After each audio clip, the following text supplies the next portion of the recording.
我认为做小志的原则应该是你用最少的资源，然后用最简单的形式去把你想要分享的资讯和理念传递出去。大概将近10年来都是用这个方式去做的。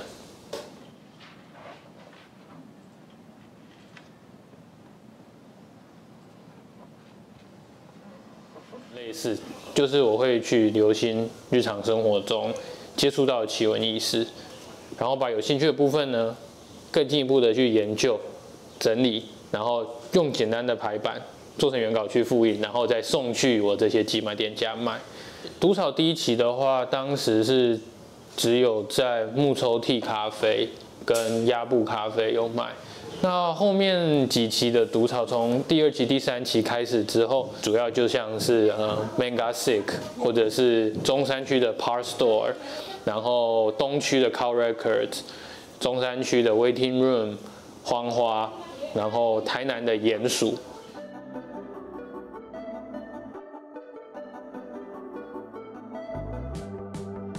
台北也有越来越多这种独立书店或者是选物商店的出现，所以就比较偏向这一些店家去卖。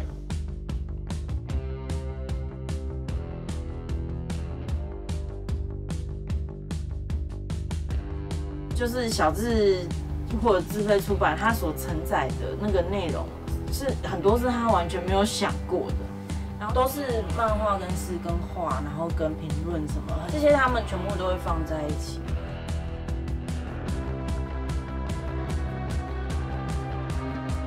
会摆进也是因为我自己本身有在做，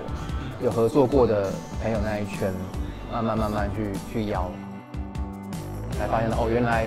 台湾也有人在做这些东西。我就有人拿他的画的比较奇怪的东西来说，那我那时候就觉得哇，其实真的有这个需求。因为我们这边也有那种高中生拿来寄卖的东西过，搞不好情况跟你蛮类似的，就是可能对学校生活的一种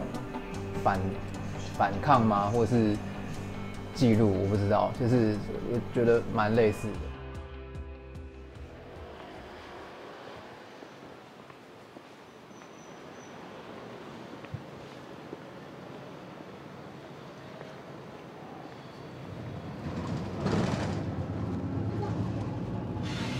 正式真的开始做小志是在2011年的时候，那时候是我高3，那我正式第一份做的小志就是毒草。我读的国中是在信义区，我放学从学校走回家的路上会经过信义诚品，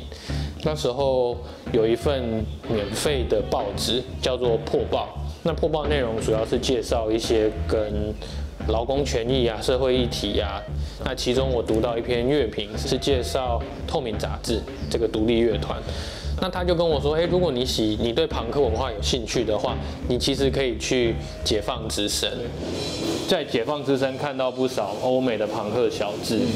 那就觉得说，这声音燃烧机器竟然有这种小志的感觉，我就想说，很有意思，所以也很希望自己可以做一本。所以其实毒草一刚开始。第1期，或者是甚至看到后面很多期，都是跟自身燃烧机器的第1期是有一点那种模仿致敬的意味。对，其实很多政治的，或者很多社会主义的，或者社会面向的那个，所以我就觉得原来就是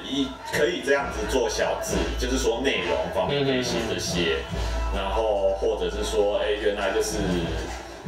做朋克小志不一定只要谈朋克文化或是音乐，是可以写自己任何想要写的东西。那我觉得这个很吸引那时候的人。这样。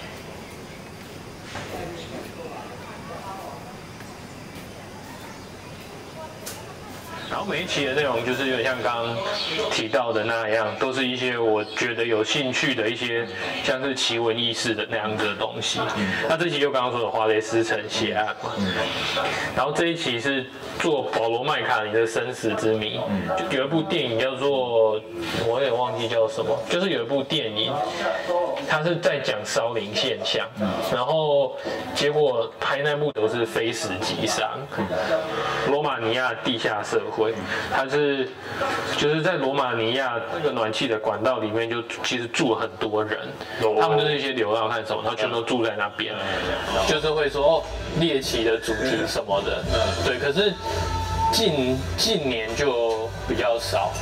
因为大家好像就是真的去读去了解，就会比较从说毒草是猎奇的刊物，到说好像是一个社会的犯罪的刊物那一种了解。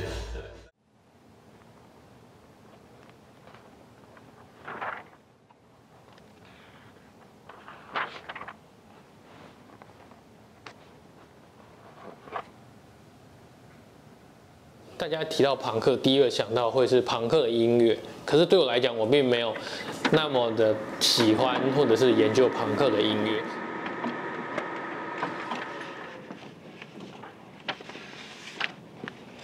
对我来讲，朋克精神，跟我的小志的连结是在于说，我非常欣赏朋克文化中运用少量的资源。但是却自己动手做一些东西，那甚至大家都一起参与，那它最后形成了一个文化，一股力量的这一种感觉，这让我觉得是很受到感动，也很受到鼓励的，对。